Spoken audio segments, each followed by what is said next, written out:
when you have a strong enough intention, it does surpass any and all of these weird ass rules out there.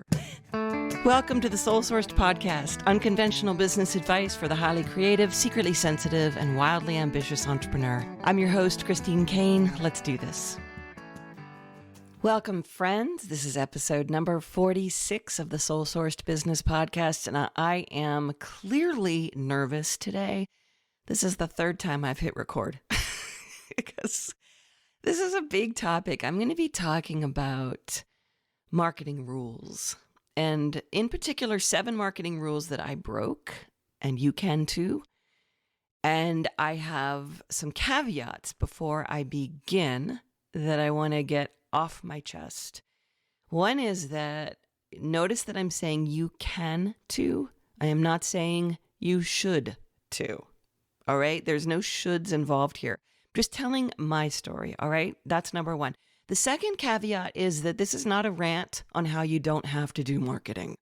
I am a big fan of marketing. In fact, one of my biggest regrets about business is that I did not learn marketing sooner when I was a musician. I think the idea of marketing really brings up so much inside of us. And those of us who are secretly sensitive, as I call it in my book, The Soul Sourced Entrepreneur, in the subtitle, those of us who are secretly sensitive, we look at marketing and we think, oh my God, I have to put myself out there. Everyone's going to hate me. I will be crucified. I will be burned at the stake. Something bad will happen. And we hide. And we see people out there doing marketing who are very aggressive, who are very left-brained. They seem to be very robotic. They seem to be all about the numbers. And we don't see ourselves that way. And so we hide and we stop marketing. And I did this with music for a long time. And the thing that really, really woke me up about marketing, and when I started to do it in music, I saw so much growth. It was unbelievable. But when you do marketing right, and if you read my book, The Soul Sourced Entrepreneur, I'll say it again. There is one little section where I describe marketing and I talk about all these things that we often think that are marketing, like Facebook and social media and YouTube videos and blogs and articles and email lists. Those are the vehicles of marketing. I call those like the cupcake tins. But real marketing, because the vehicle can change, the cupcake tin can change. You can put your batter in anything, but real marketing is that thing that I call the batter. Meaning you have to, when you really do marketing well, you're understanding what I call the foundation 5, the 5 foundational pieces of your marketing. And I'm not going to go into them because I teach them on other episodes here on the Soul Sourced Business Podcast, but it's things like who I serve and the message I teach and the results I deliver and the value I offer and all those kinds of things that no one else can tell you. Like even a coach cannot tell you what those things are, but they do exist. They're already there. Your job is not to quote unquote figure them out and grab them. Your job is to mine for them, like really dig for them. And even back when I was a musician, before, I think I'd started understanding a little bit more about marketing at this point, but I was doing a show with my friend David Lamott, and we were up on stage doing sound check. And some people had come into the theater and they were putting their stuff on their seats to reserve their seats. And then they were going back out because the doors hadn't opened. And I looked over at David when we were on stage and I said, oh, those two right there, they're so your peeps. And he looked up and he started laughing. He goes, yeah, they are. And then another people came in and he goes, oh, and those are your peeps. And what's weird is that you could tell who was there for who. And granted that there could be some crossover, but we already knew what in marketing parlance could be called our ideal client. Like we knew it. And most of us know who that is, but marketing is about understanding how to mine for them and then talk to those people. And so this isn't a rant about not doing marketing. Marketing is one of my favorite things to teach. It's one of the things that I love the most. It's also the thing that differentiates people who can just sort of wing it with their pricing versus people who can strategically start raising their pricing.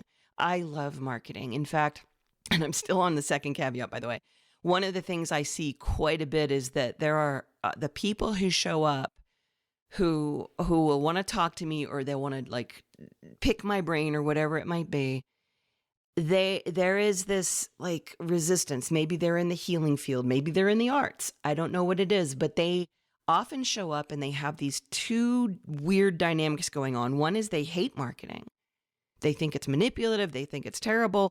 And then they also have the energy of desperation, meaning they want me to show them how to make money yesterday.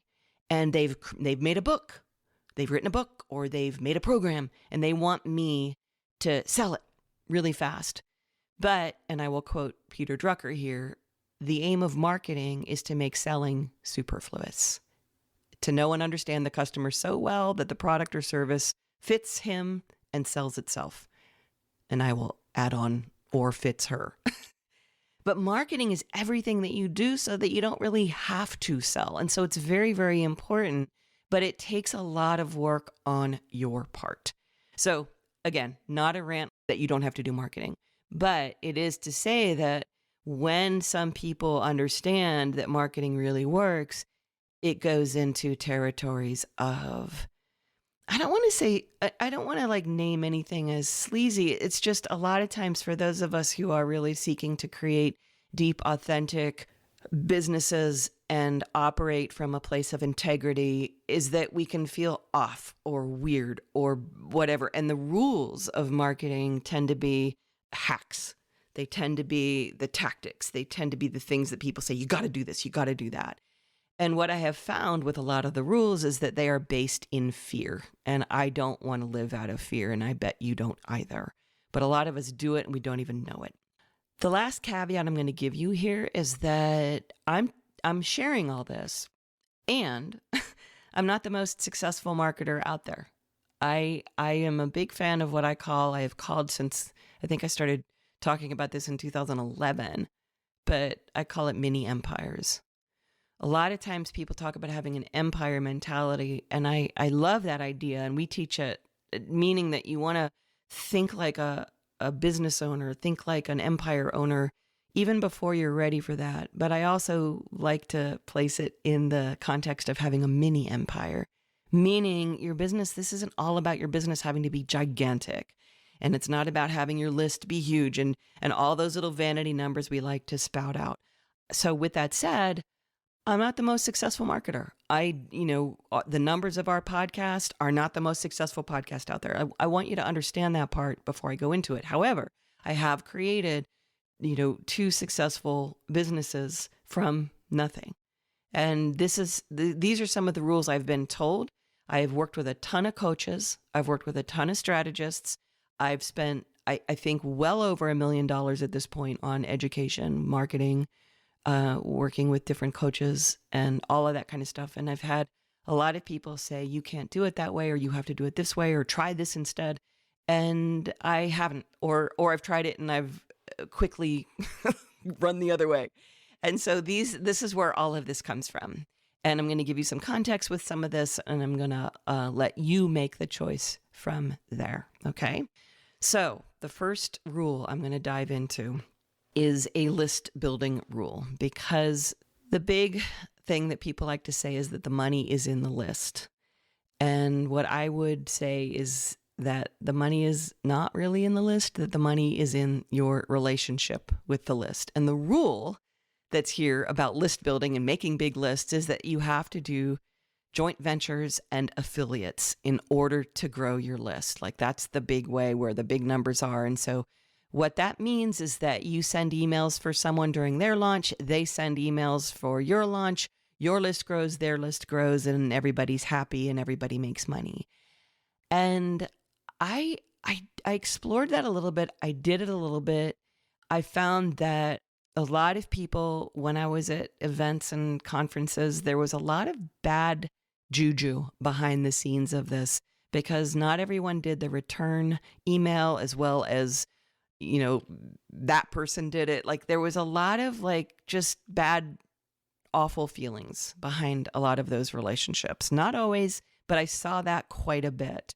And I experienced someone saying, people saying, you mail for me. And I did 3 different emails for them, and then it wasn't returned, all that stuff.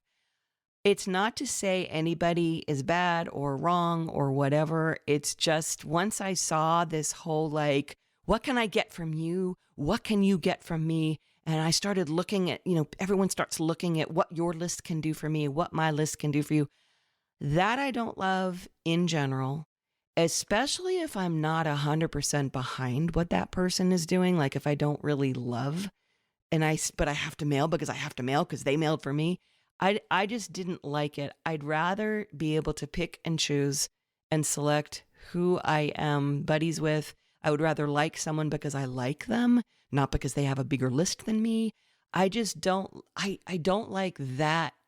What can I get from you? What can you get from me? Kind of energy in a relationship. But more important for me is that whole thing of, it's not about list size. It's not about the size of your list. It's not about the monies in the list. It's about your list is really about your relationship with your list.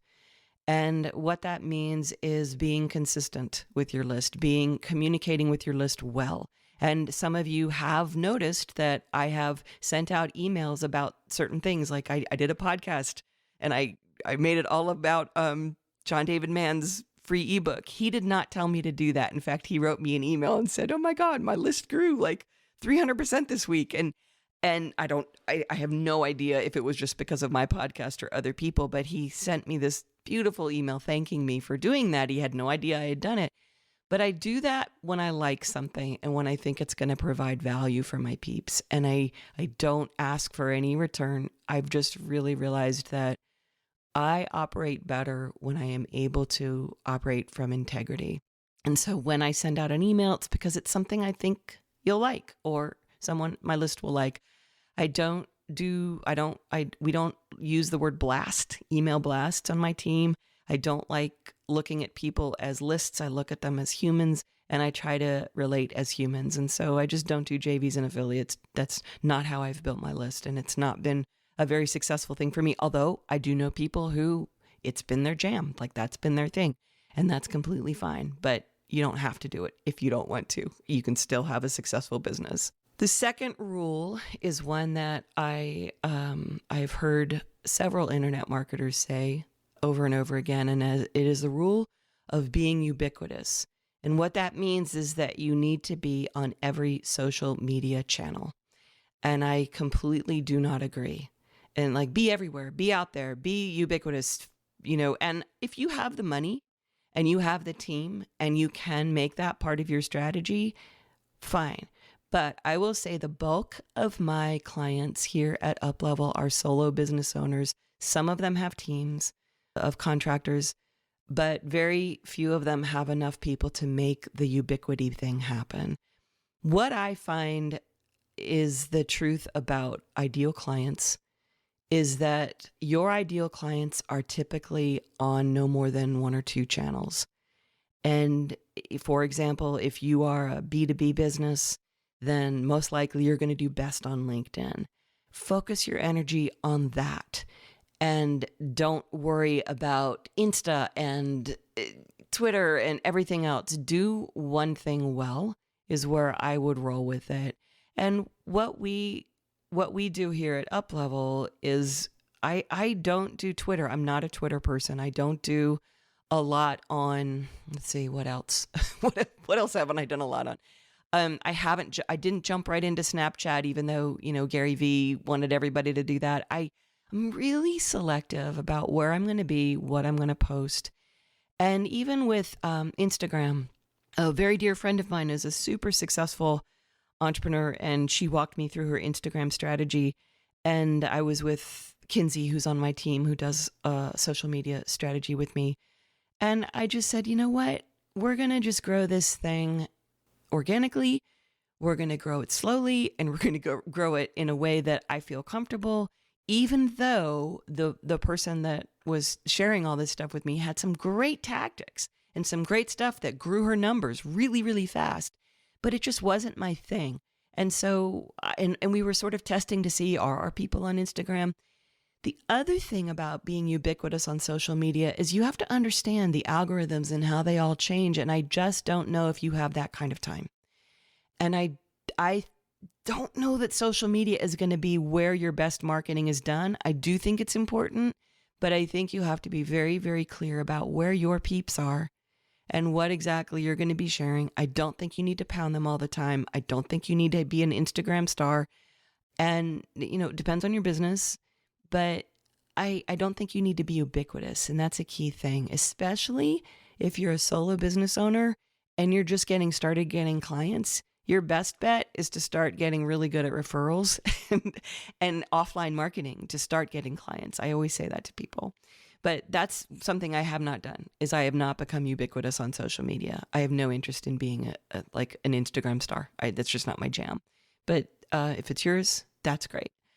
Another rule that I've broken, and this kind of goes along with anything like this, but the particular rule I broke was that long ago when I was doing my retreats for women, I started learning about all of these marketing rules of who buys when, who does what when. And the rule I broke was that no one's going to come to your retreat if you hosted it around the holidays. No one will come to that retreat.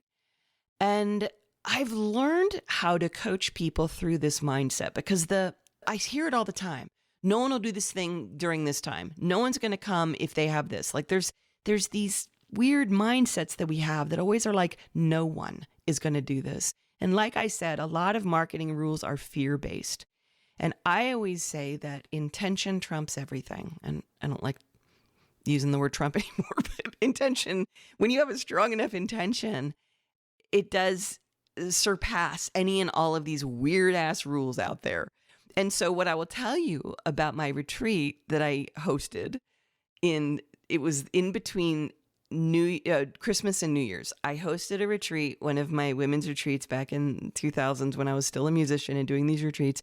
That was the one that sold out the fastest and it filled up right away. And the response I got from people about that was, thank you for doing something at this time. It's when I most need to be quiet and I most need a break. And my partner is around, my spouse is around, and they can take the kids and I can go really prepare for my coming year.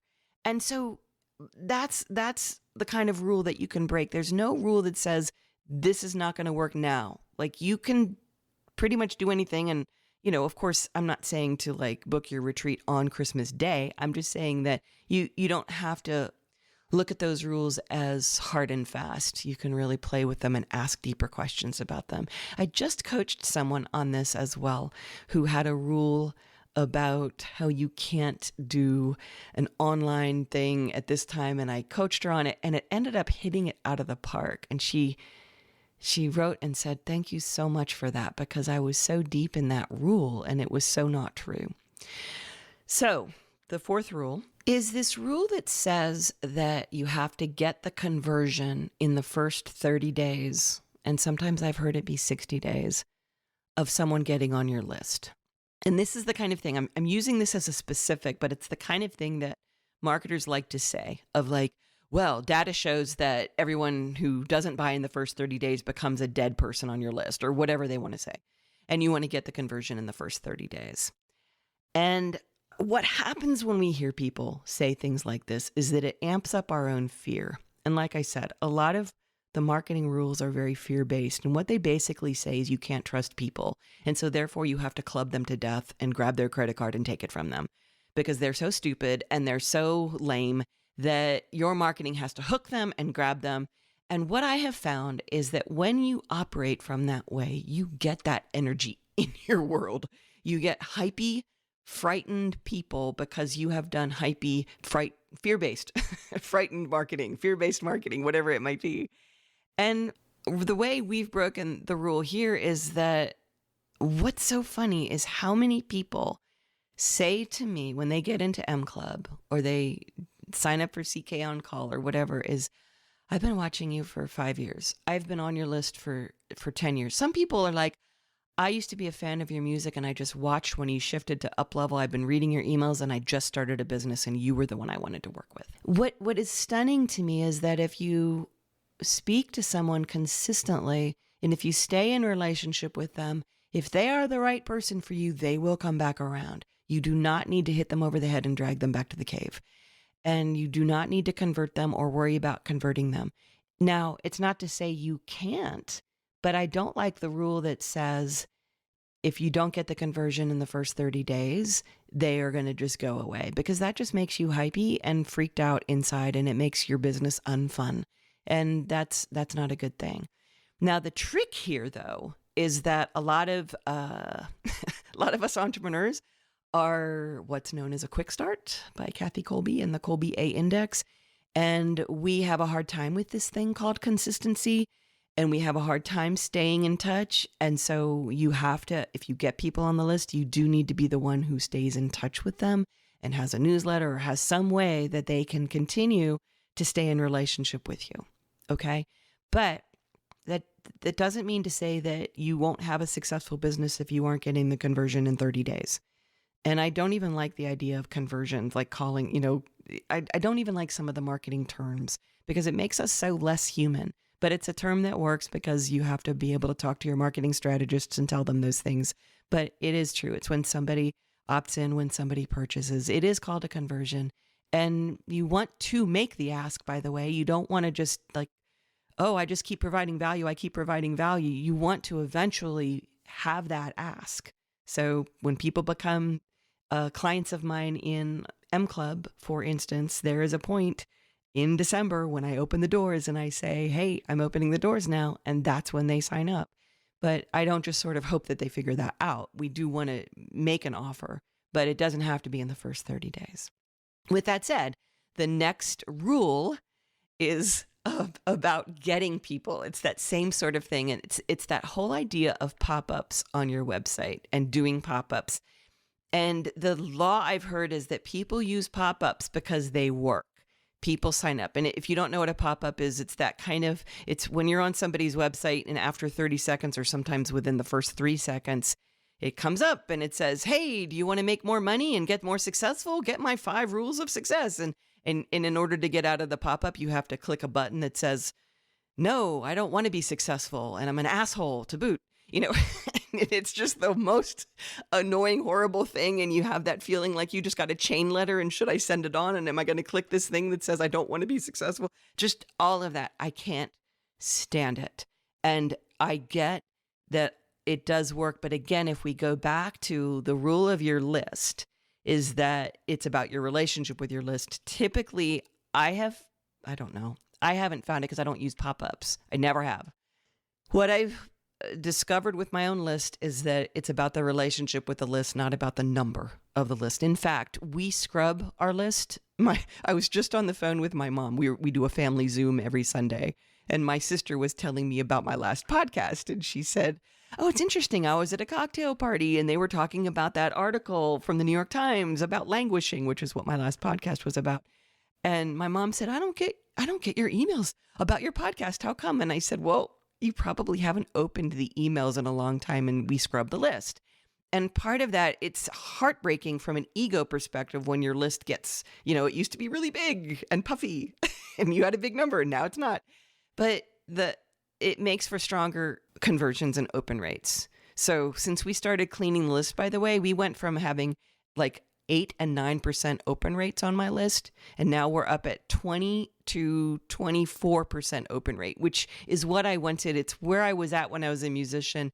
Some of it is just because I've focused on creating a stronger relationship with my list and with people and humans and just talking and not doing things like pop-ups and stuff like that. Like I said, I've never done them, but I don't think you have to do things like that if they feel weird to you. All right. That brings me to the next rule. And the rule that you hear a lot of people talking about is that email is dead. No one opens their email. Email is hard to get into inboxes. Nobody does email. Stop doing email. You don't have to worry about it. Just be ubiquitous on social media and close on social media and get all kinds of money. And in my experience, email is not dead. That's pretty much how I talk to my peeps. It's pretty much how I do everything. In fact, with Up-Level Cafe getting ready to open back up again, that's my community. We've had quite a few of you sign up on the waiting list at uplevelcafe.com. And that you're basically saying to me, there's no offer. There's no like, hey, get this free thing. You're just saying, hey, let me know. That you're saying, email me. You're asking to be emailed. And so people still use email. They just don't use it for the same things. And yes, most people aren't as excited to get emails anymore, especially if you're pounding, blasting, shrieking, and doing all kinds of other stupid stuff. But email writing is a skill set. Subject lines matter. The body of your email matters. And I do think it's worth writing an email, rewriting an email. And I look at every email I send with an eye, like I try to be my reader. How does this hit me? And I take writing very seriously. In fact, not a lot. I've had a few clients get upset with me for making them rewrite things so much. But it's because if you're going to do any kind of email campaign, especially if you're making something evergreen, it really behooves you and it really serves your clients to really care about what you're writing. I've had people say, well, when they'll say, this just downloaded through me. And it's like, okay, but now it's time for an edit. Like, I'm glad it downloaded, but that's what Anne Lamott calls a shitty first draft. And now we're going to edit it so that your reader can understand. Your reader does not care that you got a download from the universe and you just blurted it out on the page. Now we have to give it some structure so that your people understand what you're trying to say. So email is not dead. It just really is a skill set that all of us could get better at for sure, especially if you're learning how to see marketing as communication. The last rule I'm going to go through here is, again, it's kind of a seasonal one. But given the time of year it is right now, it's one that I'm going to plop on your lap and say, really rethink this one. And it's one of those ones that marketers always talk about, but it's basically that everyone stops working in the summer. So just don't even bother. Like, don't work, give into it, just chill. And if that's what you want to do, wonderful. But here's my thing with that. I have found that the summertime is or different seasons, like even that week between Christmas and New Year's, it's a great time to work on your business, not just run around working in your business. And so if your clients tend to maybe not use as many calls or maybe sort of press pause and that kind of thing, this is the time to get strategic and really think about your business. And I was telling this to my team recently. I got the idea for Uplevel Your Life, my very first program that I ever created when I was on the beach in the summer because I was reading a book on marketing and I didn't know what a teleseminar was. This was before all of this stuff was going on and I didn't really understand email marketing, but I had this idea of taking these retreats that I was doing and turning them into this program. And I started getting real excited, but that's what I find that the space of summertime is really great for. And so my call to you is like that part of you that just says, I'm just going to check out because, oh, well, I don't care. And, oh, I'm languishing. I'm just going to continue languishing. My challenge to you is that, no, this is a really good time to use that relaxed energy and kind of ride the waves and create something new and big and get strategic in your business and work on some of these things I'm talking about here. And in fact, it's weird that, the marketing rule would be, oh, no one's going to work on their business. Don't launch Uplevel Cafe. Don't open the doors again. But I am going to be opening the doors to Uplevel Cafe. I'm going to be doing it for the summer. And part of that is a little strategic. And that's because we are going to, it's going to be sort of the new version of it. We're going to be working pretty deep. There's a lot of new content. And we're going to use the summer as a way to walk people, like reintroduce people to their business, really reintroduce people to their marketing. And it's a really good time to do that. And that's my way of breaking the rules and really saying, hey, this is a really good time for this. And so for those of you who do want to do that or want to find out more, we do have a waiting list. And you're going to be the ones I write first. And we're going to be opening it up next week, as a matter of fact. Right as summer begins. In fact, some people would say there's another rule, okay, is that don't do things on Sundays. And we put the podcast out on Sundays. I send my email out on Sundays and we still get very high open rates. And part of that is because some of our best ideas, some of our biggest breakthroughs happen when we're a little more chill and when we're not pounding so hard and when it's not Monday and we're driving forward. So it kind of goes with that same rule. I've broken the rules in a lot more ways than I think I even knew. But yeah, that's what summer's going to be. So my challenge to you is to stay present. I'm not saying stay driven or be driven or drive yourself, but stay present to your business and know that this is such a great time to really go deep and look at what your strategy is. And especially now when the world is opening back up and people are doing things differently and they're finding ways to be out in the world, this is a really good time to do that.